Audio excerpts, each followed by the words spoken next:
함께 말씀을 봉독하겠습니다. 오늘 말씀은 갈라디아서 5장 22절 23절 말씀입니다. 신약성경 308쪽 갈라디아서 5장 22절 23절을 먼저 읽겠습니다. 같이 읽습니다. 시작. 오직 성령의 열매는 사랑과 희락과 화평과 오래 참음과 자비와 양선과 충성과 온유와 절제니 이 같은 것을 금지할 법이 없느니라. 아멘. 또 한 구절을 읽겠습니다. 신약성경 누가복음 10장 25절에서 37절 말씀입니다.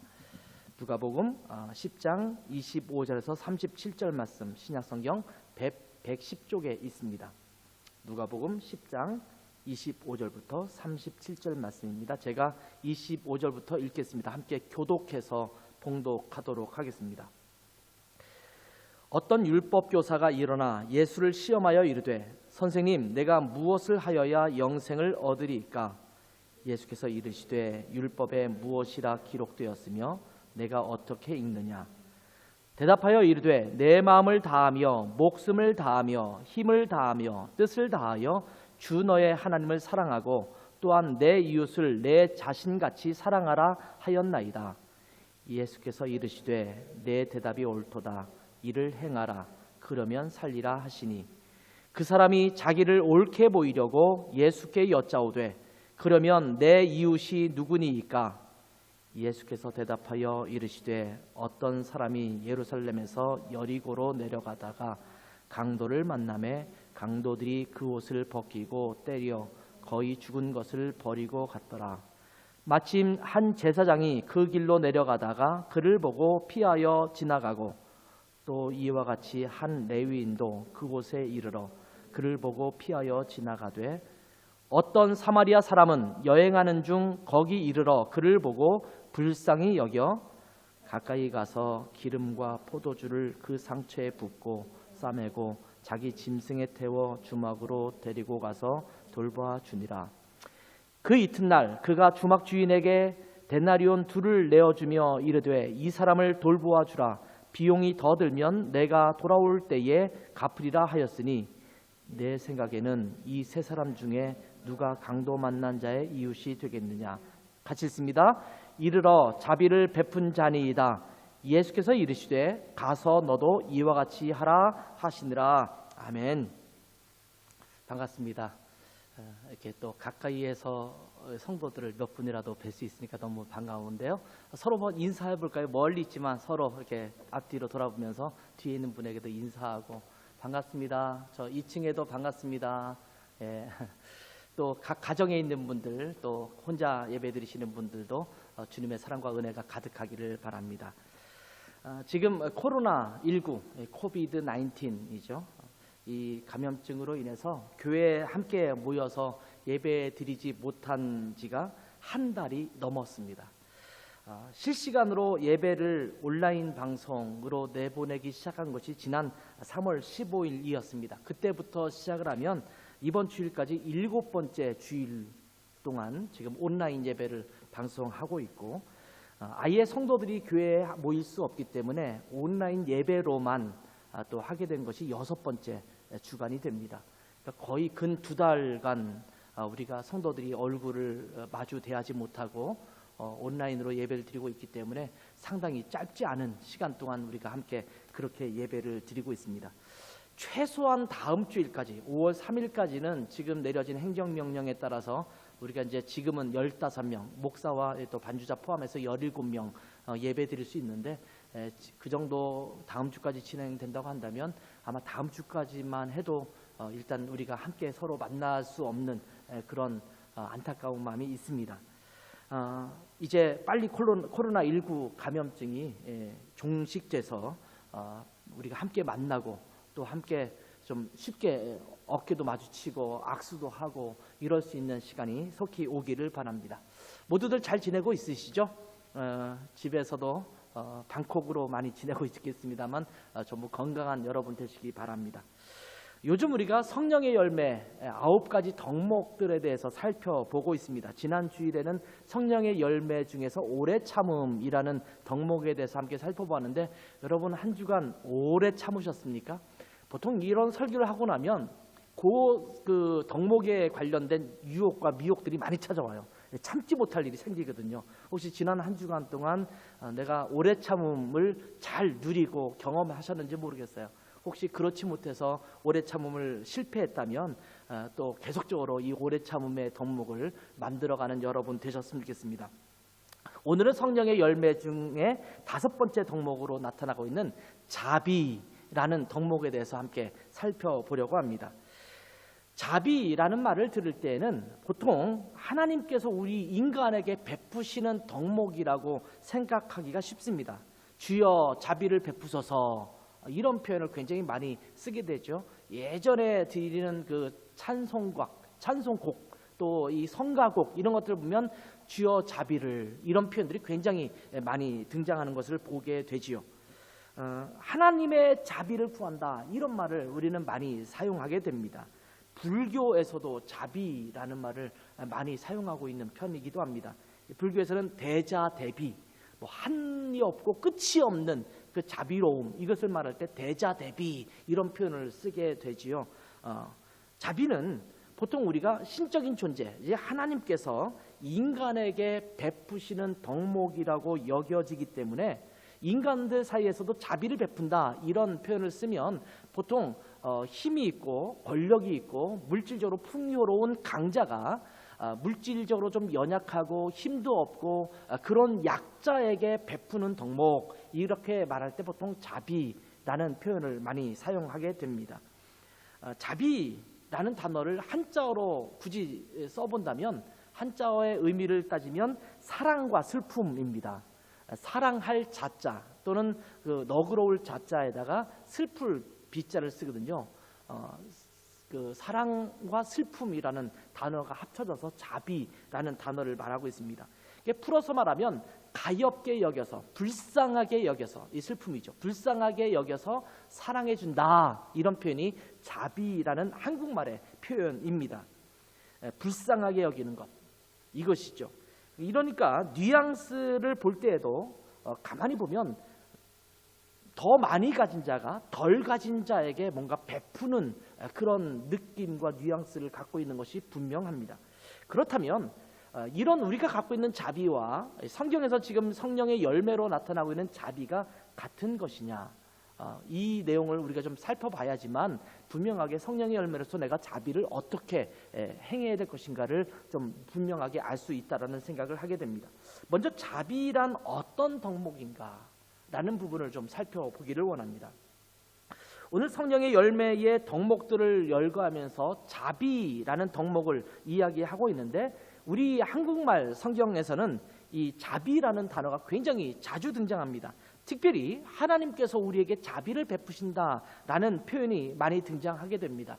그런데 우리 그리스도인들에게 성령 충만하다면, 성령의 열매니까요, 성령 충만하다면 자비라는 덕목, 하나님께서 우리에게 베푸실 만한 그 자비를 우리 그리스도인이 사람들에게 베풀어야 된다, 이렇게 말씀하고 있는 것입니다.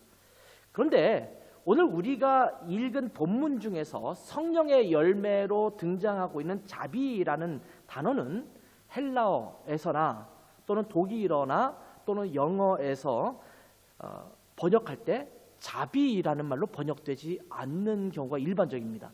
성령의 열매에서 나타나는 자비라는 단어가 분명히 자비라는 단어인데, 사실은 한국말은 자비라고 되어 있지만 독일어 성경이나 영어 성경에도 우리가 흔히 자비라고 번역될 만한 단어로 번역되지 않고, 헬라어 성경을 찾아봐도 사실은 뉘앙스가 좀 다른 의미를 갖고 있다라는 말입니다.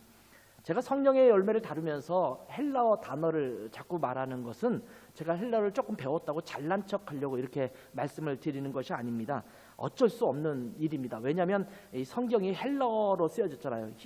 신약 성경은 헬라어로 쓰여졌기 때문에 성령의 열매가 헬라어로 단어들이 쭉 열거되어 있어서 그 원래 그 지역에서 헬라어 단어가 의미하고 있는 의미가 무엇인지를 명확하게 살펴보는 것은 굉장히 중요하거든요. 그래서 성경 말씀을 좀 더 분명하게 이해하려면 이것이 쓰여진 원래 원어가 어떤 의미의 단어가 쓰여졌는지를 확인해 볼 때 이 원래의 의미를 찾아갈 수 있는 거예요. 특별히 여러 가지 어떤 컨텍스트 안에서 이야기를 이야기할 때는 괜찮은데 어떤 단어만 가지고 얘기할 때는 원어의 단어들이 무슨 의미를 갖고 있는지가 굉장히 중요하기 때문입니다. 그래서 먼저 오늘도 헬라어의 원어의 뜻이 무엇인가를 살펴보려고 합니다. 일단 갈라디아서 5장에 나오는 성령의 열매에서 나오는 자비라는 단어는 헬라어에서 크레스토테스라는 단어가 사용됩니다. 크레스토테스라는 단어예요. 자, 이 단어를 독일어 성경 여러분에게 PDF 파일로도 제가 이렇게 보내줬는데 거기도 보면 제가 다 써놨습니다만 독일어 성경에서는 프로인들리시카이트, 카이트라는 것은 영어에는 쉽으로 쓰는 프렌드 쉽 이렇게 쓸 때 뒤에 쉽 같은 느낌이에요. 프로인들리시가 뭡니까? 좀 이렇게 친구 같은 친근한 이런 의미 아닙니까? 카이트. 거기에 친절이라는 말로 우리가 번역할 수 있죠. 친근함 또 친절함이라는 번역을 할 수 있어요. 영어 성경, 제가 주로 영어 성경을 볼 때는 New American Standard Bible NASB를 참조를 하는데 거기에도 그렇고 다른 성경에도 영어 성경에는 보통 이 단어를 kindness 이런 말을 썼어요. 그러니까 친절이라고 한국말로 번역되고 있는 단어가 성령의 열매에 기록된 단어로 번역되고 있습니다. 아마 독일어와 영어를 보시면서 이 단어를 좀 익숙하신 분들은 금방 알 수 있겠습니다만 이 성경을 그대로 번역한다면 자비라는 단어로 번역하기보다는 친절함이라는 단어로 번역되는 경우가 아마 더 일반적인 상황일 것입니다. 이 성경 원어의 헬라어 단어가 뭐라고 그랬죠? 크레스토테스라는 단어라고 했잖아요. 크레스토테스라는 단어도 그 뜻을 살펴보면 이런 의미를 갖고 있어요. 유용함, 착함, 선함, 굿이죠. 굿, 좋은 것. 또 친절함, 너그러움 이런 의미를 갖고 있는 것이 크레스토테스라는 단어의 의미를 갖고 있는 겁니다. 그렇다면 성경의 다른 성경 구절에 나타나는 자비라는 단어는 어떤 단어냐? 똑같이 크레스토테스라는 단어를 쓰고 있느냐? 근데 그렇지 않아요.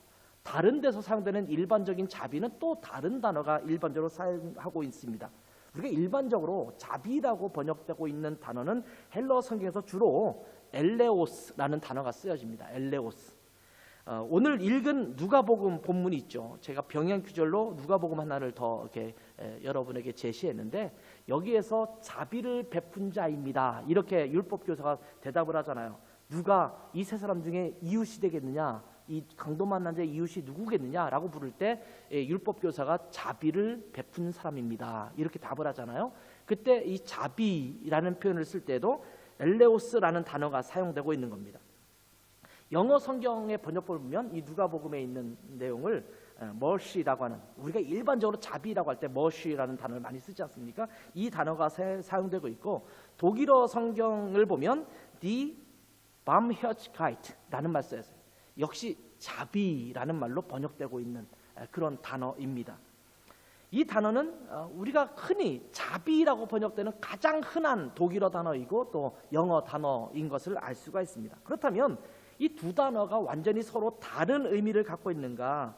크레스토테스라는 단어와 엘레오스라는 단어, 이 두 단어가 그럼 완전히 의미상 다른 것인가? 라는 것을 우리가 함께 살펴볼 수 있겠습니다만 가만히 살펴보면 또 그렇지만은 않다라는 것이 일반적인 부분에서 살펴보는 결론이에요. 이 두 단어가 좀 뉘앙스가 약간 다르긴 합니다.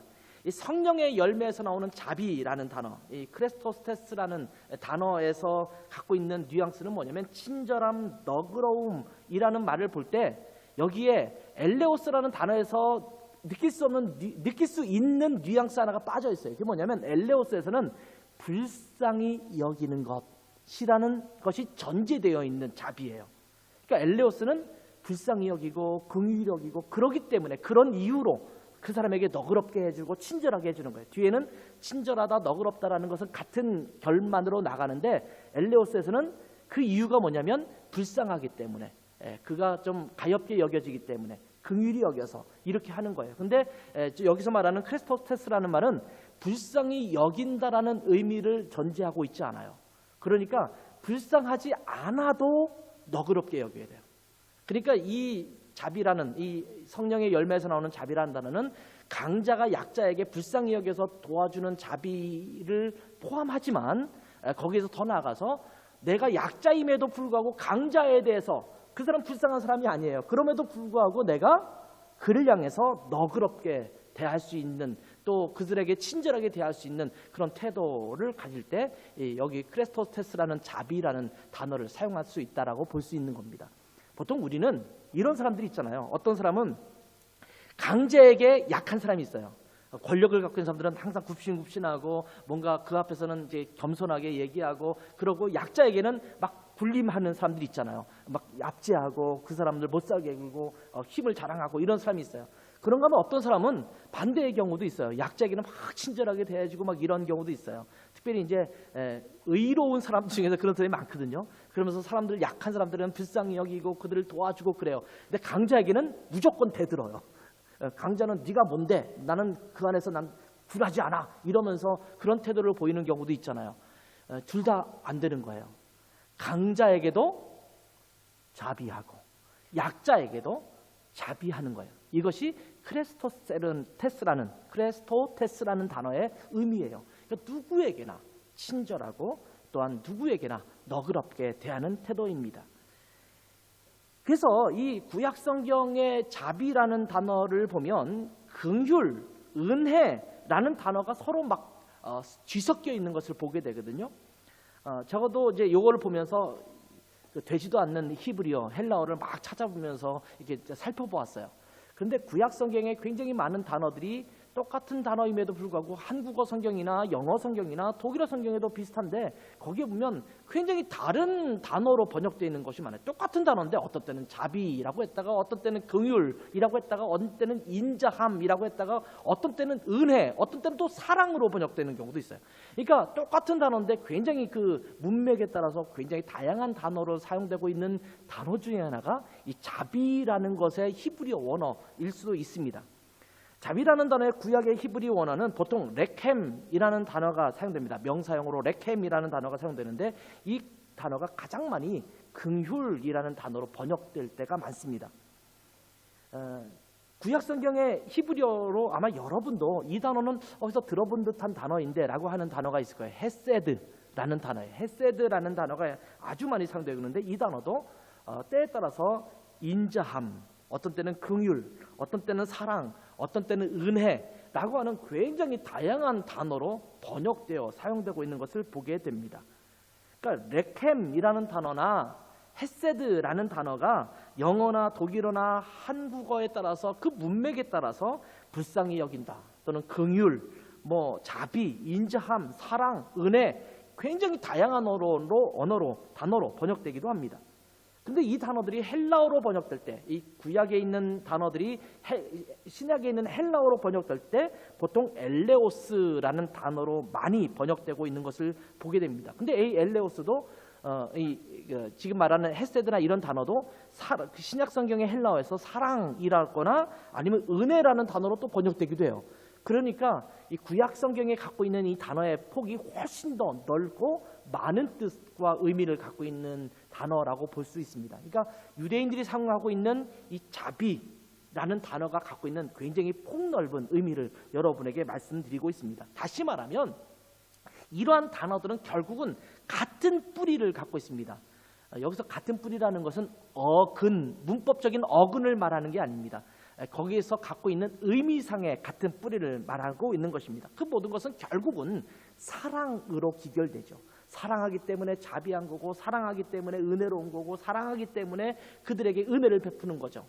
이것이 다 사랑으로 귀결될 수 있습니다. 사랑이 근거가 되어서 불쌍히 여겨서 너그럽게 용납해서 받아주는 것을 의미하는 그런 단어입니다. 정리하자면 오늘 갈라디아서 5장에 나오는 이 자비, 크레스토테스라는 단어는, 이 덕목은 모든 사람들을 너그럽게 대하며 친절하게 베푸는 태도를 말할 때 이 자비라는 거예요. 누구에게? 모든 사람에게 너그럽게 친절하게 대하는 태도, 이것이 자비예요. 여러분은 자비로우십니까? 모든 사람을 향해서 너그럽게 폭넓게 받아주고 있으십니까? 이것이 성령의 열매의 자비라는 것입니다. 이 엘레오스라는 단어의 번역인 자비는 말씀드렸다시피 불쌍히 여겨서 친절하게 되는 거예요. 그 원인과 이유가 불쌍히 여기는 거예요. 그렇지만 불쌍히 여기는 태도가 아니더라도 무조건 친절하게 너그럽게 대하는 태도가 크레스토스테스라는 단어라는 의미의 자비라고 한다면, 성령의 열매에서 말하고 있는 자비는 좀 더 포괄적인 의미를 갖고 있죠. 대상을 가리지 않습니다. 상대방이 불쌍하게 보이든 아니면 훨씬 더 가진 것이 많아서 내가 저 사람에게 뭘 베풀지 않아도 된다고 생각하는 상황이든 간에 관계없이 그 사람을 향해서 너그럽고 친절하게 대하는 태도, 이것이 바로 성령의 열매에서 나오는 자비라는 의미라는 것입니다. 자, 이 하나님께서 이 자비로 우리에게 다가오셨습니다. 하나님은 우리에게 먼저 그 자비를 경험하게 하셨습니다. 하나님께서 먼저 우리에게 자비를 베풀어 주셨습니다. 자, 하나님의 속성에 대해서 이야기하라고 한다면 하나님의 속성에는 굉장히 여러 가지가 있겠죠. 많은 것들이 있겠지만 그 중에 하나가, 하나님의 속성 중에 하나가 자비하신 하나님이라는 속성입니다. 하나님은 사랑이 많으시고 자비로우신 분이십니다. 하나님은 언제나 자비를 베푸시는 분이십니다. 하나님께서 먼저 우리에게 자비를 베풀어 주셨습니다. 우리는 이미 하나님의 자비를 경험한 자들입니다. 출애굽기 34장 6절을 보면 하나님을 자비로우신 하나님으로 소개하죠. 여호와께서 그의 앞으로 지나시며 선포하시되 여호와라 여호와라, 자비롭고 은혜롭고 노하기를 더디하고 인자와 진실이 많은 하나님이라. 여기 보면 자비로운 하나님이라고 말하고 있죠. 또 신명기 4장 31절에도 내 하나님 여호와는 자비하신 하나님이라, 그가 너를 버리지 아니하시며 너를 멸하지 아니하시며 내 조상들에게 맹세하신 언약을 잊지 아니하시리라. 자비하시기 때문에 우리를 멸하지 아니하시고 품어주시고 받아주시는 하나님이라는 겁니다. 역대하 30장 9절에도 보면 너희가 만일 여호와께 돌아오면 너희 형제들과 너희 자녀가 사로잡은 자들에게서 자비를 입어 다시 이 땅으로 돌아오리라. 너희 하나님 여호와는 은혜로우시고 자비하신지라. 너희가 그에게로 돌아오면 그의 얼굴을 너희에게서 돌이키지 아니하시리라 하였더라. 하나님은 자비로우시기 때문에 돌아오기만 한다면 하나님이 고개를 돌리지 아니하시고 받아주시겠다. 왜? 자비하신 하나님이기 때문에. 요엘서 2장 13절을 볼까요? 너희는 옷을 찢지 말고 마음을 찢고 너희 하나님 여호와께로 돌아올지어다. 그는 은혜로우시며 자비로우시며 노하기를 더디하시며 인애가 크시사 뜻을 돌이켜 재앙을 내리지 아니하시나니. 하나님을 향해서 은혜롭고 자비롭다. 그래서 돌이키기만 한다면 받아주시겠다, 이렇게 말씀하고 있습니다. 이런 자비에 대한 단어를 영어 단어로는 mercy라는 단어가 쓰여지기도 하고 compassionate라는 말로 쓰이기도 합니다. 이것이 교차적으로 영어 성경에는 번역되고 있는 것을 보게 됩니다. 결국은 자비하셔서 우리를 배려해 주시는 하나님의 속성에 대해서 소개하고 있는 내용이 정말 많이 나타나고 있습니다. 제가 일부만 뽑아서 여러분에게 지금 말씀드린 거거든요. 하나님은 우리에게 자비하신 분이에요. 그래서 자비를 베푸셔서 언제나 용서할 준비를 하고 있으신 분이십니다. 그게 자비로우신 하나님의 속성이에요. 그러니까 내가 하나님 앞에 잘못하잖아요. 그러면 하나님께서 화를 내시죠. 진노하시죠. 왜? 우리가 범죄했기 때문에 진노하세요. 근데 하나님은 돌이키기만 한다면, 하나님 앞에 돌아오기만 한다면 어떤 분이시냐면 자비로우시기 때문에 그래 괜찮아 라고 받아주실 준비를 하고 계신 분이라는 것입니다. 언제나 우리를 너그럽게 받아들일 준비를 하고 계신 분이십니다. 얼마나 감사한지요. 우리가 잘못했는데도, 실수를 했는데도, 때로는 죄악을 저지르고 있는데도 하나님은 자비하셔서 우리가 돌이켜서 주님께 돌아가기만 한다면 주님은 우리를 불쌍히 여기셔서 그래 네가 연약하니 어떡하겠니? 네가 부족한데 어떡하겠니? 너는 깨어지기 쉬운 존재인데 어떡하겠니? 내가 받아줘야지 라고 하면서 자비로 받아주시는 그러한 하나님이에요. 너그러우신 하나님, 친절하신 하나님, 자비로우신 하나님이십니다. 하나님은 먼저 우리를 사랑하셨고 먼저 우리에게 자비를 베푸셨습니다. 여러분은 이 하나님의 자비를 경험하셨습니까? 여러분이 거듭난 그리스도인이라면 여러분은 자비를 경험하셨습니까? 라고 묻는 질문에 yes, 예 라고 대답을 해야만 합니다. 제가 해야만 한다고 그랬어요. 할 수도 있고 하면 좋다 이렇게 말씀하지 않습니다. 만약 여러분이 그리스도인임에도 불구하고 하나님의 자비를 여러분은 경험하셨습니까? 이렇게 질문할 때 아니요 라고 대답을 한다면 굉장히 큰 문제를 갖고 있는 그런 분입니다. 그분은 하나님의 은혜를 아직 경험하지 못한 분이시고, 그렇다면 지금 그리스도인이라고 할 수 없는 분일 것입니다. 하나님의 은혜를 경험해서 거듭난 그리스도인은 하나님의 자비를 이미 경험한 사람들이어야 합니다. 그리스도인이라면 하나님께서 우리를 죄에서 구원하시기 위해서 예수 그리스도를 이 땅에 보내주시고 십자가에 달려 죽게 하시고 사흘 만에 부활하셔서 우리에게 구원의 기쁨을 주시고 그것을 믿고 받아들인 자에게 영원한 생명을 주시는 그 경험을 받게 되었을 것입니다. 이것이 바로 하나님의 자비입니다. 우리를 순전히 은혜로 구원해 주신 하나님의 무한하신 자비입니다. 이것을 우리는 이미 경험한 자들입니다. 그러니까 우리는 하나님의 자비를 경험한 자들입니다. 하나님께서 먼저 우리에게 자비를 주셨습니다. 할렐루야. 이것이 주님의 은혜입니다. 그러면서 오늘 본문을 두 가지를 읽었잖아요. 하나는 갈라디아서에 있는 이 자비에 대한 성령의 열매에 대해서 그냥 살펴보았습니다만, 병행 구절로 제가 누가복음에 있는 10장에 있는 말씀을 함께 읽었습니다. 그 누가복음에 나타나는 본문은 자비를 구체적으로 어떻게 실행할 수 있는가에 대해서 보여주고 있는 본문입니다. 한 율법학자가 예수님께 와서 어떻게 하면 영생을 얻을 수 있느냐 이렇게 묻습니다. 예수님은 율법에 무엇이라고 기록되어 있느냐라고 되물었죠. 그러자 이 율법학자가 아주 대답을 잘했습니다. 내 마음을 다하며 목숨을 다하며 힘을 다하며 뜻을 다하여 주 너의 하나님을 사랑하고 또한 내 이웃을 내 자신같이 사랑하라 하였다고 이렇게 제대로 대답을 하죠.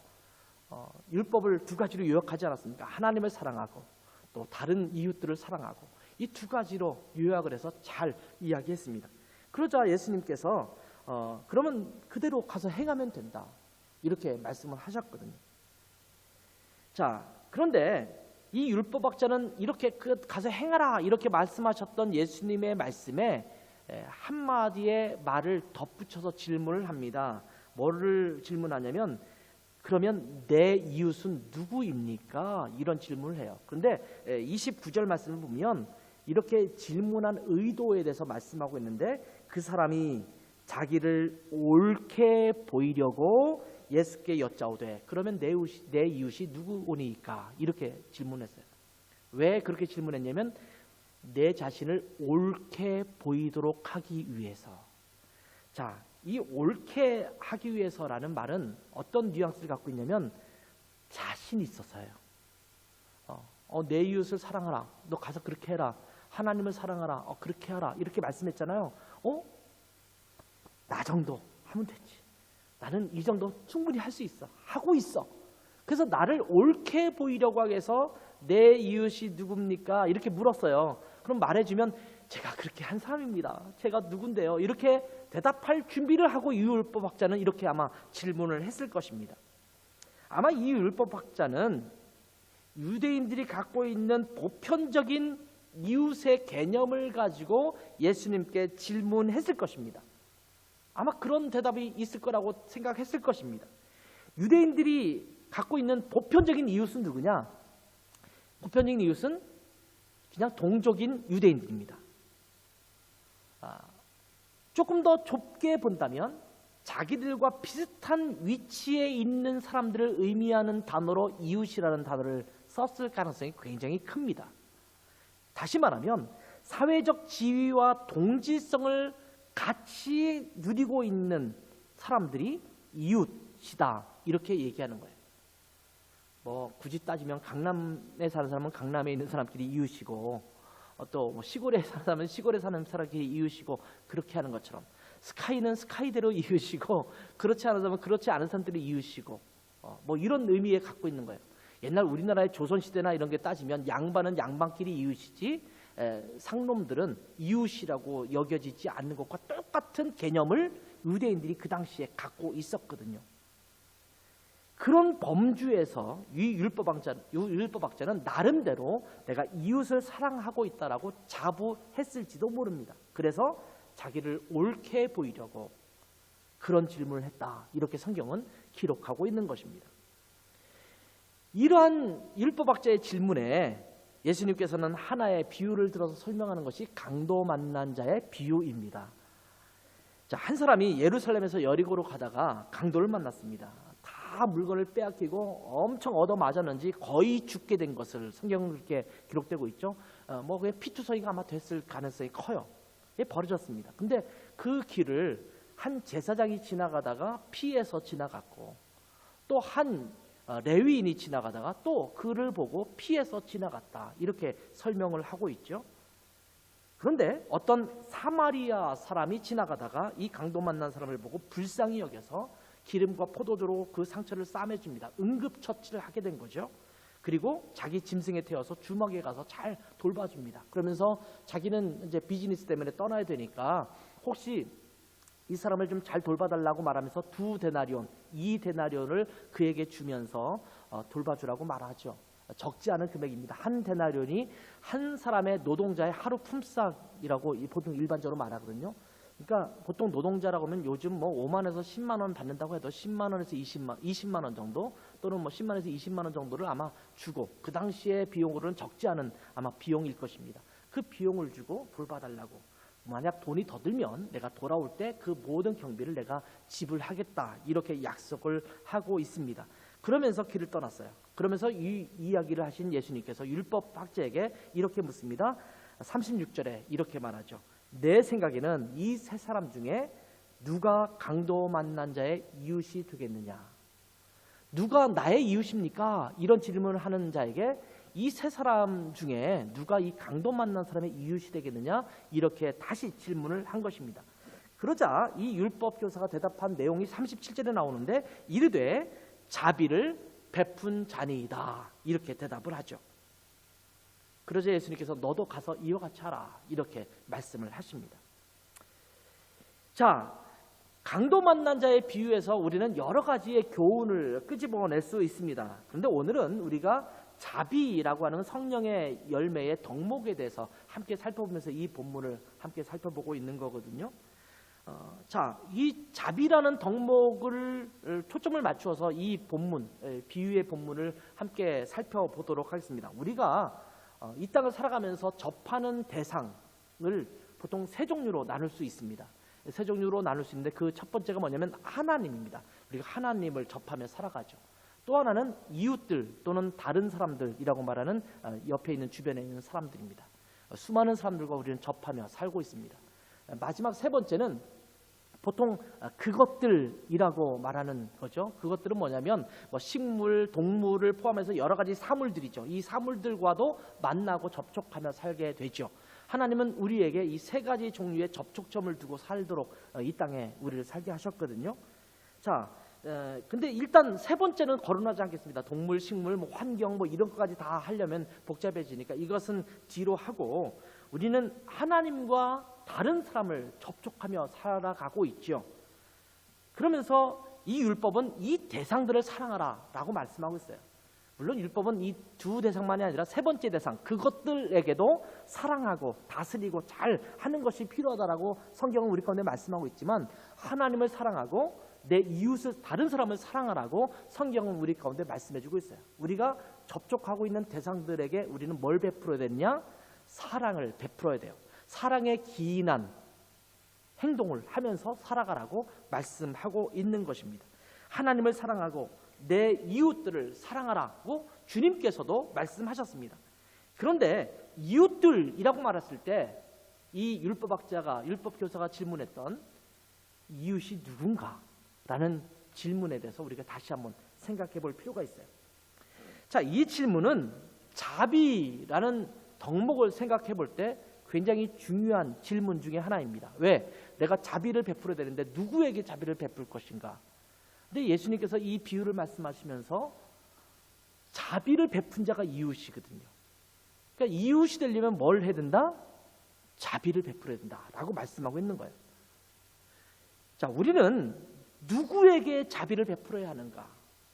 누구에게 친절을 베풀어야 하고 누구에게 너그러움을 보여야 하는가? 이런 질문에 봉착하게 됩니다. 율법 교사가 누가 나의 이웃입니까? 이렇게 질문했을 때 그 질문에서는 율법 교사 자신에게 초점이 맞추어져 있습니다. 내가 용납할 수 있는 나에게 이웃이라고 할 수 있는 사람은 누구입니까? 여기에 중심은 누구에게 있냐면 나에게 있습니다. 이웃을 규정하는데 그 이웃은 누가 결정하느냐? 내가 결정하는 것처럼 지금 말하고 있는 거예요. 내 이웃은 누구입니까? 나를 중심으로 해서. 이런 질문이죠. 좋은 이웃을 규정하는 잣대가 자기 자신에게 있습니다. 즉 자기 나름대로의 이웃의 범위를 제한하고 있는 것입니다. 어쩌면 이 율법 교사는요, 살아가면서 굉장히 많은 선행을 베풀었을 가능성이 큽니다. 많은 선행을 베풀고 많은 사람에게 너그럽게 행동하는 사람이었을 것입니다. 그런데 이 선행과 또 이 많은 사람들에게 잘해주는 것은 자기가 좋게 여기는 내가 이웃이라고 여길 만한 사람들에게만 국한되어 있을 가능성이 매우 크지요. 아마 사마리아 사람은 선대할 만한 이유가 없는 사람이라고 여겼을 수 있을 것입니다. 로마인에게도 굳이 친절하게 대하지 않아도 될 거다. 아마 이렇게 생각했을 것입니다.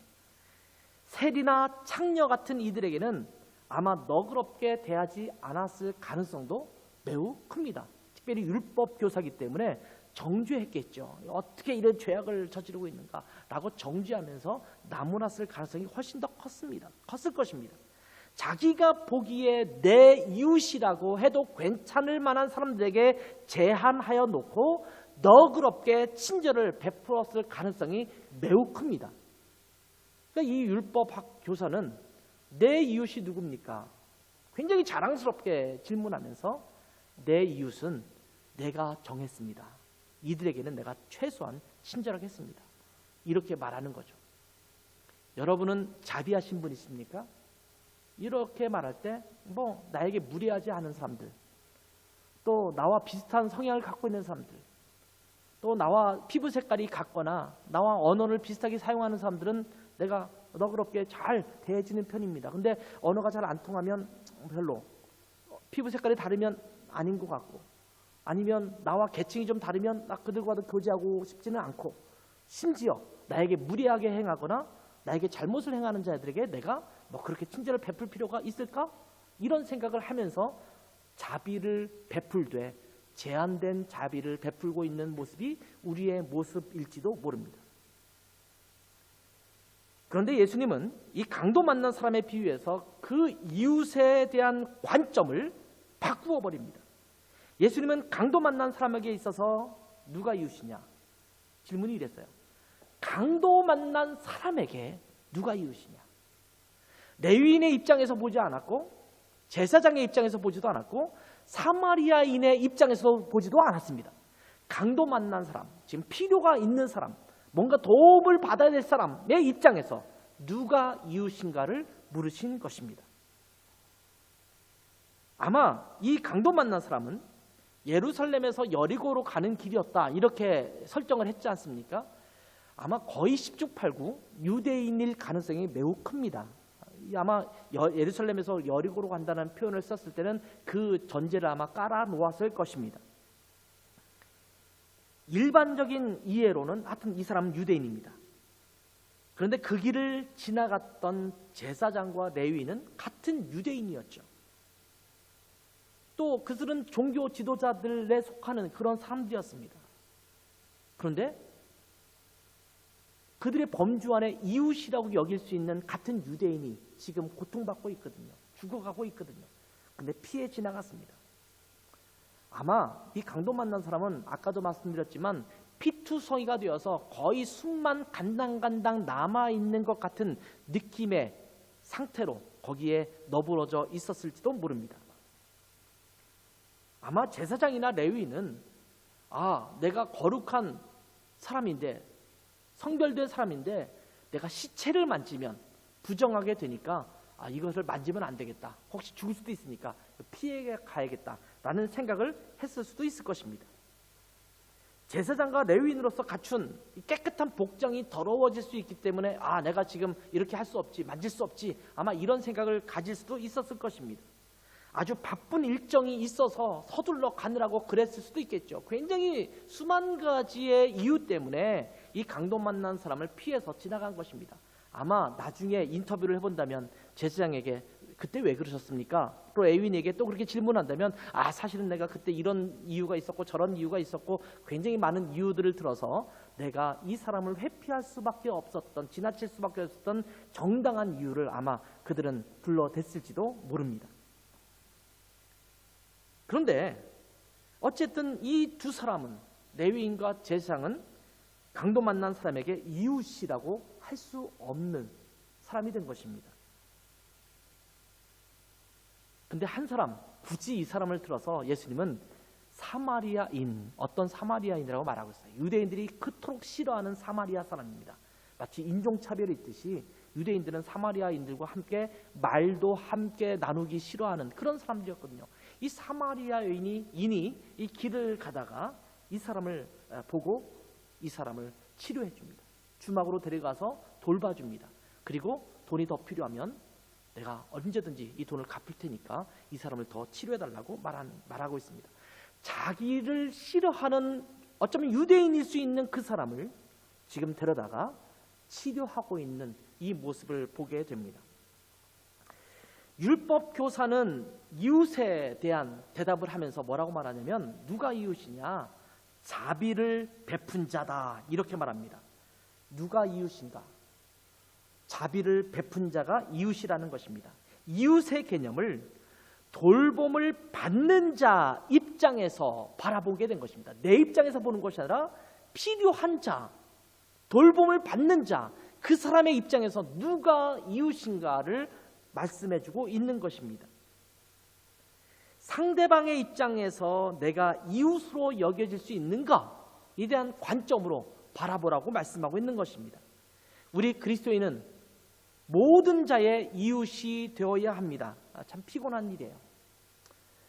좀 적당하게 내 이웃을 내가 정하고 살면 참 좋겠는데, 하나님은 우리에게 모든 사람의 이웃이 되라고 말씀하고 있어요. 이 하나님의 말씀은 정말 피곤해요.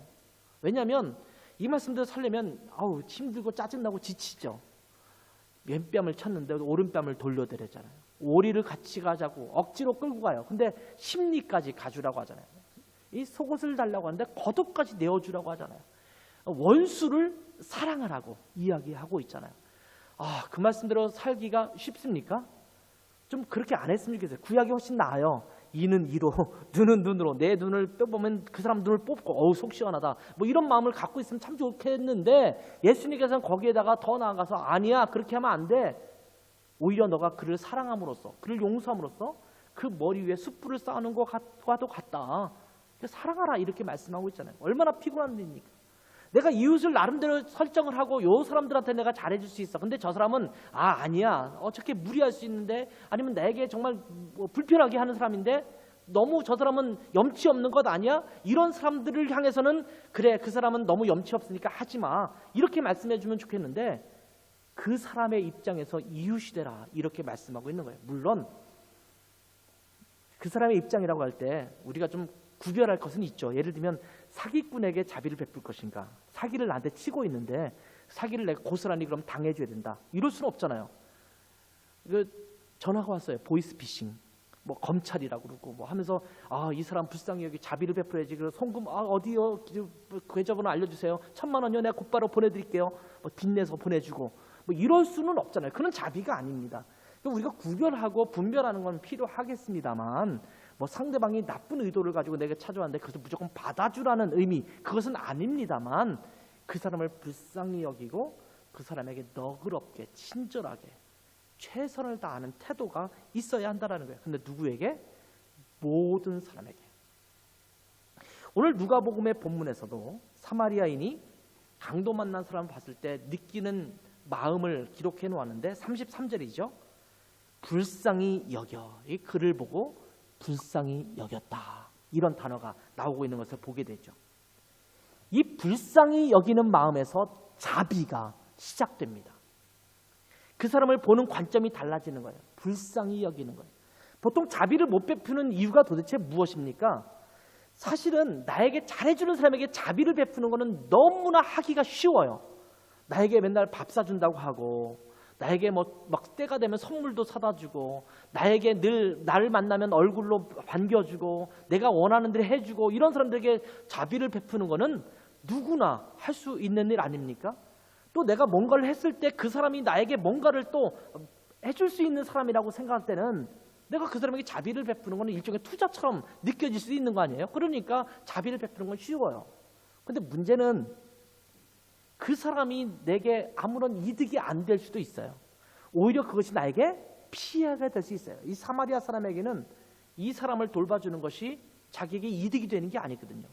자기에게 손해만 될 수 있거든요. 여행에 지체했죠. 금전적인 지출이 생겼죠. 그러니까 결코 좋은 일은 아니에요.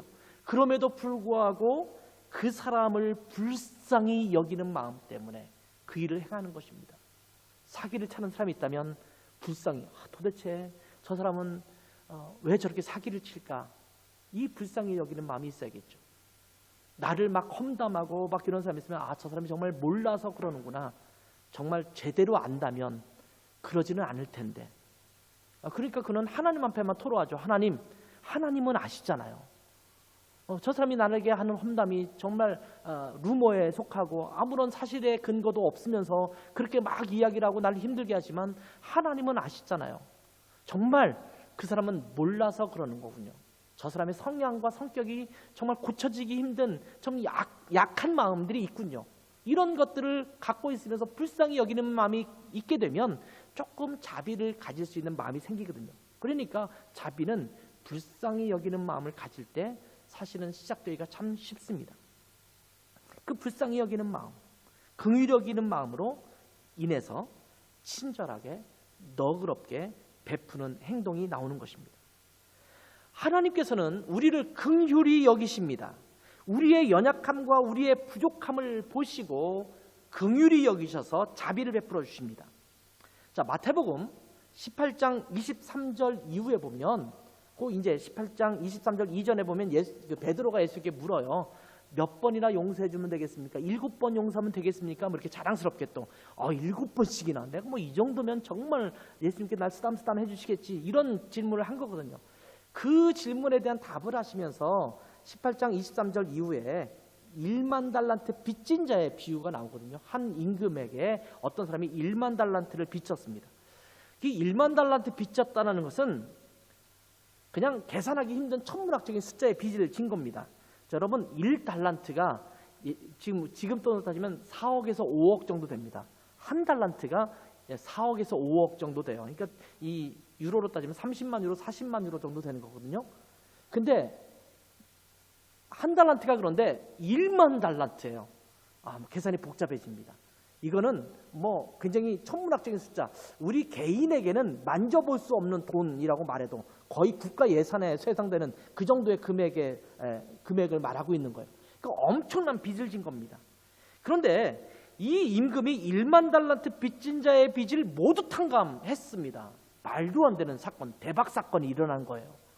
아마 여러분 중에서 빚진 사람들이 있죠. 우리 교회도 빚이 있잖아요. 이 교회당 계속 매달 갚아가야 되잖아요. 이거는 1만 달란트에 정말 그 세 발의 피도 안 되는, 때도 안 되는 그 정도의 금액이잖아요. 그런데 1만 달란트를 탕감해 줄 정도가 되면 이 정도 우리가 갖고 있는 여러분의 모든 빚 다 탕감해 준다면 얼마나 감사하겠어요.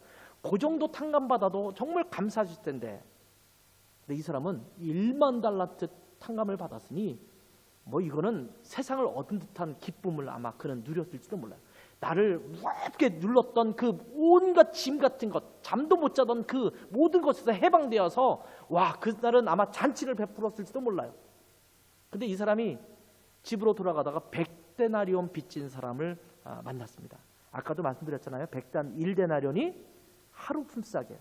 그럼 100데나리온이면 3개월, 4개월 정도 일할 정도의 품삯입니다. 1만 달란트에 비하면, 이것도 뭐 100데나리온도 작은 금액은 아니지만 이 10,000달란트에 비하면요 정말 세 발의 피입니다. 이거는 뭐 껌이죠. 우리가 흔히 말하는 껌입니다. 그런데 이 사람을 목가지를 쥐어잡고 너 갚아! 못 갚으니까 감옥에 가둬버렸어요. 이것을 들었던 또 누군가 이것을 정보통이 쫙 임금에게 알렸죠. 그러니까 이 사람을 다시 붙잡아다가 내가 너에게 이렇게 빚을 탕감해 줬는데 너는 어찌 너에게 빚진 사람을 탕감해 주지 않고 그렇게 옥에 가둘 수가 있니? 다시 빚 갚아. 갚을 수 있는 능력이 없잖아요. 그러니까 옥에 가둬버리는 그 사건, 그 비유가 지금 이 마태복음 18장 23절 이후에 나오는 1만 달란트 빚진 자의 비유입니다. 그런데 이 1만 달란트 빚진 사람의 빚을 갚아준 이유가 무엇인지 아십니까? 이 임금이 그 빚을 갚아준 이유에 대해서 27절에 이렇게 말합니다.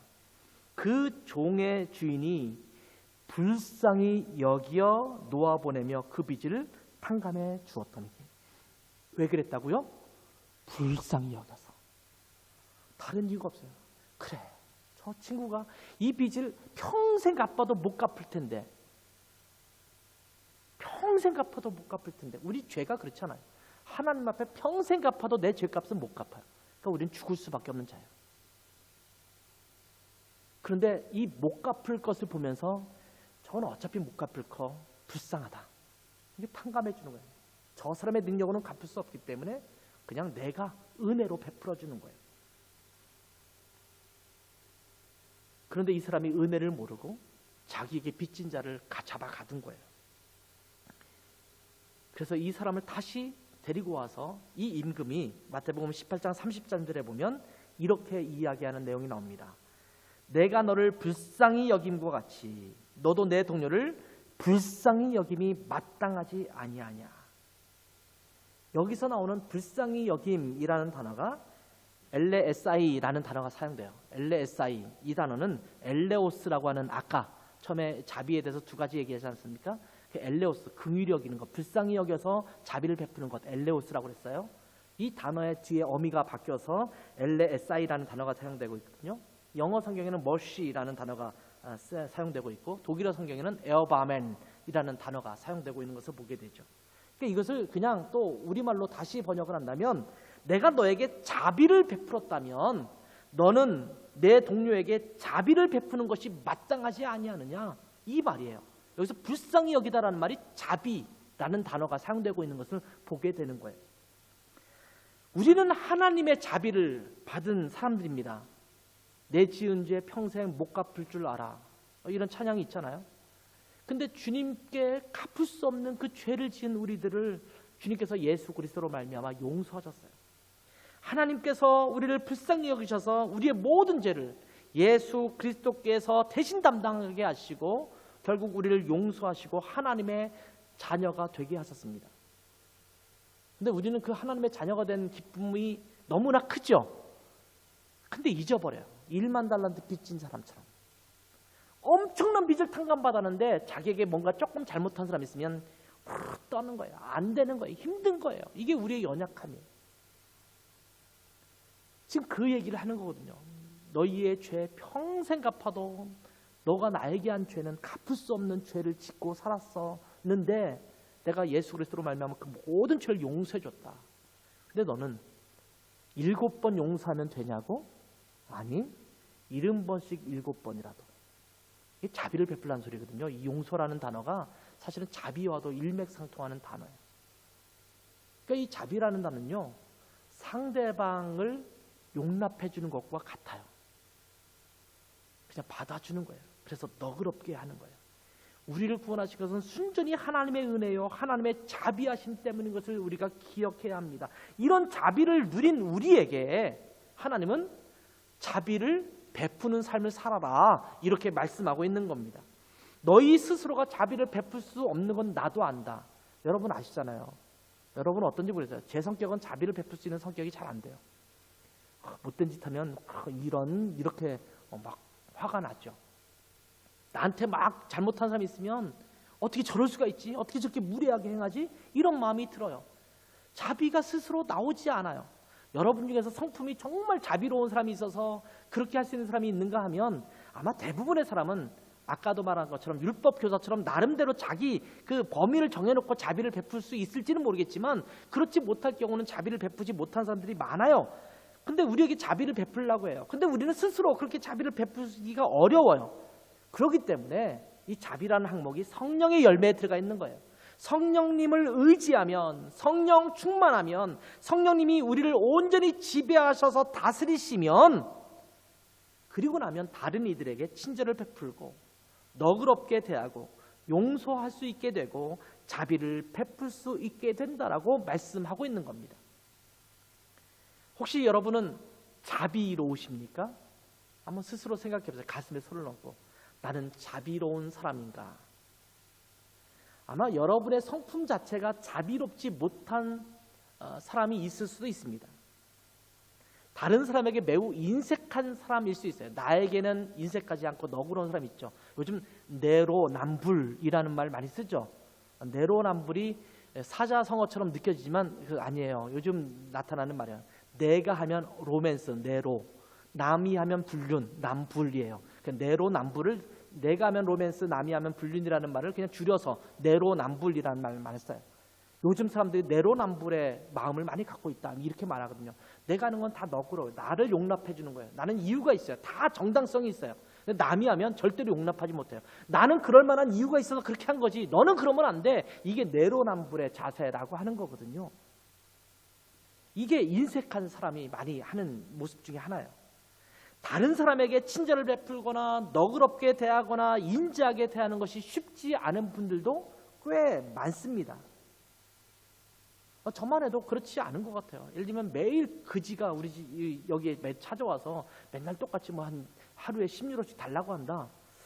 그거를 감당할 수 있을까 나중에 저 사람 안 왔으면 문 잠그고 막 그럴지도 몰라요. 그게 쉽지 않은 일이에요. 어쩌다 한번 베푸는 거는 누구나 할 수 있지만 마치 안면 몰수하고 정말 그 파렴치하게 다가오는 사람들에게 자비를 베풀 수 있는가? 쉽지가 않아요. 나랑 무슨 관계가 있으면 내가 그 사람에게 친절할 수 있지만 전혀 관계가 없는 사람의 어떤 사람이 나에게 와서 뭔가를 자꾸 요구하면 그것에서 친절을 베풀 수 있는가? 그것도 쉽지가 않아요. 물론 어떤 사람은 그런 걸 너무 잘해주는 사람이 있어요. 이건 은사 중에 하나예요. 성령의 은사 중에 하나가 섬김의 은사로서 그렇게 하는 사람들이 있을 수 있거든요. 그런데 하나님은 우리에게 너가 그런 성격이 있든 없든 너가 그런 것이 잘 할 수 있든 못하든 너가 인색한 사람이든 그렇지 않은 사람이든 관계없이 하나님께서 우리에게 자비를 베푸신 것처럼 너희도 베풀라라고 말씀하고 있는 거예요. 하나님께서 우리에게 베푸신 정도의 엄청난 자비, 이것은 기대하지 않지만 소소한 자비를 주변 사람들에게 베풀며 사는 것이 그리스도인, 성령을 모신 성령 충만한 사람의 삶의 모습이어야 된다. 그렇게 나타나야 된다. 이렇게 말씀해주고 있는 것입니다. 우리 스스로 자비를 베풀기 쉽지 않기 때문에 성령 충만하면 성령의 열매로 자비를 베풀 수 있도록 하겠다라는 의미로 성령의 열매로 자비를 우리 가운데 제시하신 것입니다. 성령님을 온전히 의지해서 자비를 베풀어라 이렇게 말씀하고 있는 거예요. 여러분 스스로 노력하고 애써서 그렇게 행하라는 게 아니라 너희는 힘든데 성령님을 의지하면 가능한 거야. 성령의 열매로서 이 자비의 덕목을 한번 드러내봐 이렇게 말씀하고 있는 거예요. 여러분 주변에 있는 분들에게 자비를 베푸는 여러분 되시기 바랍니다. 여러분의 남편에게, 여러분의 아내에게 자비를 베푸세요. 가장 가까이 있는 여러분의 부모님에게 또 여러분의 자녀들에게 자비를 베푸시기 바랍니다. 가장 자비 베풀기 힘든 사람 중에 하나가 형, 언니, 누나, 오빠들이 있죠. 남매 관계, 형제 관계. 그래서 뭐 현실 남매, 뭐 현실 언니, 뭐 이런 표현 쓰잖아요. 그 현실 언니, 현실 남매라고 쓸 때 보통 나오는 다 내용들은 서로 치고받고 싸우는 그런 모습이에요. 서로 막 양보 안 하고 그런 모습이 현실 남매, 뭐 현실 자매, 뭐 현실 형제, 뭐 이런 식으로 쓰더라고요. 쉽지 않은 거예요. 다른 사람에게는 그냥 다 너그럽게 대줄 수 있어요. 근데 내 동생이 좀 잘못하면, 내 형이 잘못하면 그거는 용납이 안 되는 거죠. 가장 가까이 있는 사람들에게 용납하는 마음, 자비를 베푸는 것입니다. 여러분이 속해 있는 우리 원들에게 자비를 베푸시는 거예요. 여러분의 교회 성도들에게 자비를 베푸는 거예요. 오늘 트람을 타고 가면서, 또 버스를 타고 가면서, 슈퍼마켓 방문하면서 거기 있는 사람들에게 자비를 베푸는 거예요. 마스크를 끼지 않고 여러분에게 가까이 와서 헛기침을 하는 분에게 자비를 베푸는 거예요. 그게 너그러움이고 친절함이에요. 여러분 주변에 있는 사람들에게 자비를, 친절을, 너그러움을 베풀 수 있는 성령 충만한 여러분 되시기를 바랍니다. 여러분을 통해서 우리 주변에 이 자비가 넘쳐나기를 축복합니다. 기도하겠습니다. 하나님 아버지, 저희에게는 정말 자비가 부족합니다. 특별한 이웃들, 우리가 규정한 이웃들, 우리가 좋아하는 이웃들에게는 자비를 베푸는 일도 종종 하지만 그렇지 않은 모든 사람들에게, 특별히 우리에게 잘못하는 사람에게는 자비를 베풀지 못할 때가 참 많습니다. 하나님, 그렇지만 저희가 그들을 긍휼히 여기는, 불쌍히 여기는 마음을 갖게 도와주시고, 그 사람이 강한 자든 약한 자든 있는 자든 없는 자든 무례한 자든 우리에게 정말 예의를 잘 갖추는 사람이든 어떤 사람이든 간에 저희가 할 수 없지만 성령님께서 우리를 온전히 다스리심으로 말미암아 너그럽게 친절하게 그들을 배려하고 품을 수 있는, 그들을 불쌍히 여길 수 있는 자비로운 마음이 우리 가운데 있게 도와주셔서 우리 교회 가운데 또 이 사회 가운데 자비가 넘쳐 흐르게 하옵소서. 성령님께서 우리에게 자비를 베풀어 주시고 자비를 행할 능력을 주시옵소서. 예수님의 이름으로 기도했습니다. 아멘.